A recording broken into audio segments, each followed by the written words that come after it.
Well, first of all, congratulations on this wonderful collection, also this very important collection. So first of Christian, how did this start? How did it come about?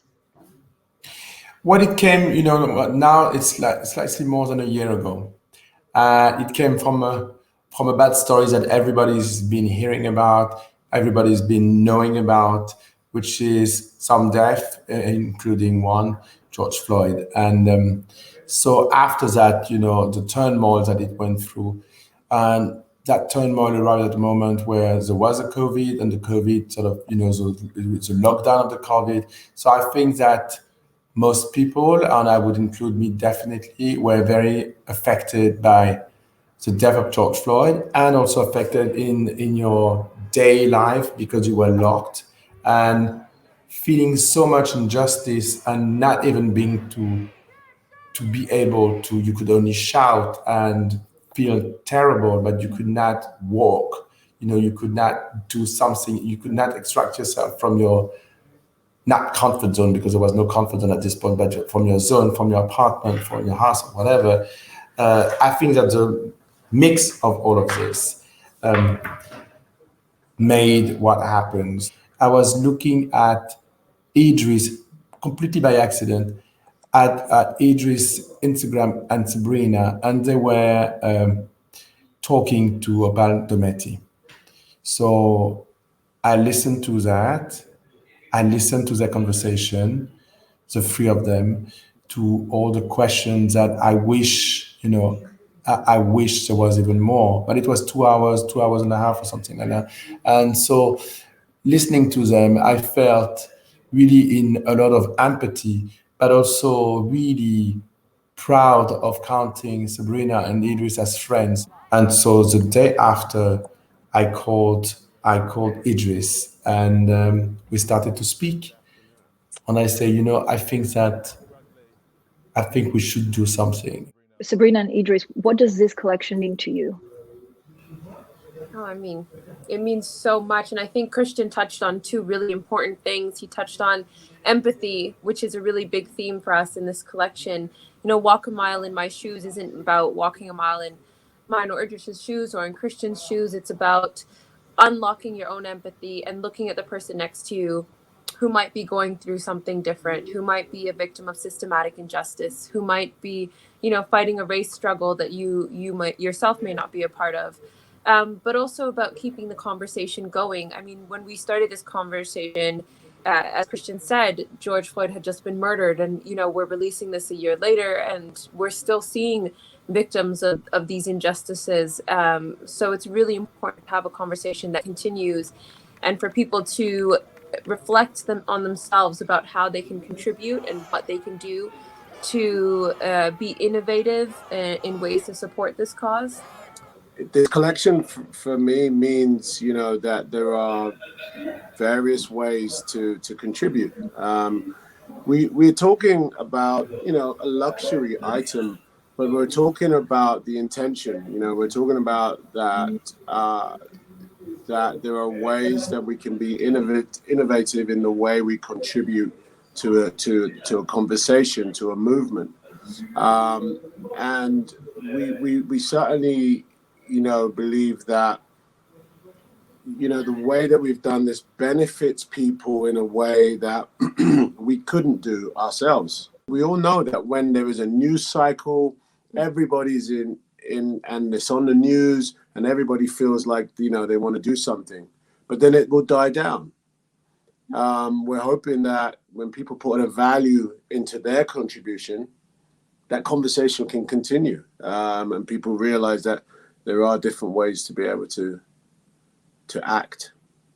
Sabrina, as an activist and philanthropist, are you disappointed that actually we talked about racial injustice a lot in 2020 and we talk about it less? Will it lead to meaningful change? And do collections like this, again, put the spotlight back on the important stuff to make people act?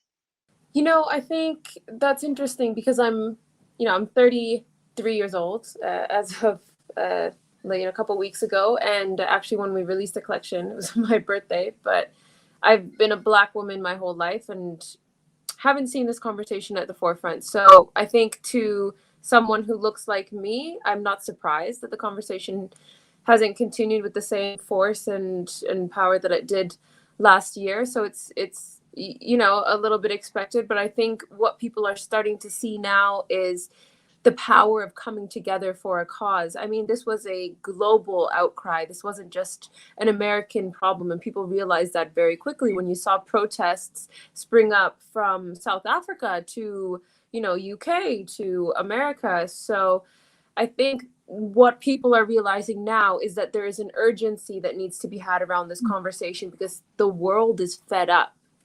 Everyone is fed up. So, thank you for asking that question, but I think it's a pain that's far too familiar.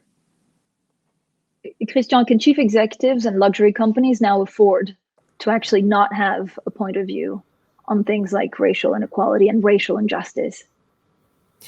I would say everybody is different, and I don't want to speak about other people. My name is associated to a company, but first of all, I'm a human being. And so I would not consider myself as a company, even if I am a company. I mean, if I have a company which bears my name, first of all, there is one person. And so it's one person who decided, with the help of his company, to move on for something which is important. And it's not a company. It's not a company move. It's a one-person move. And the company definitely followed. And my company, was so happy that we took action for something which is valuable.